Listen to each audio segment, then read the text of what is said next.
Hi guys! Welcome back na naman sa panibago nating basic guitar tutorial.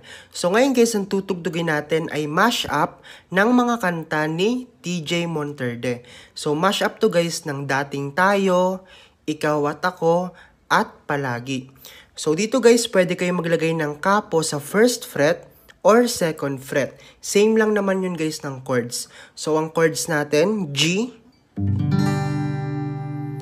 E minor, G over B,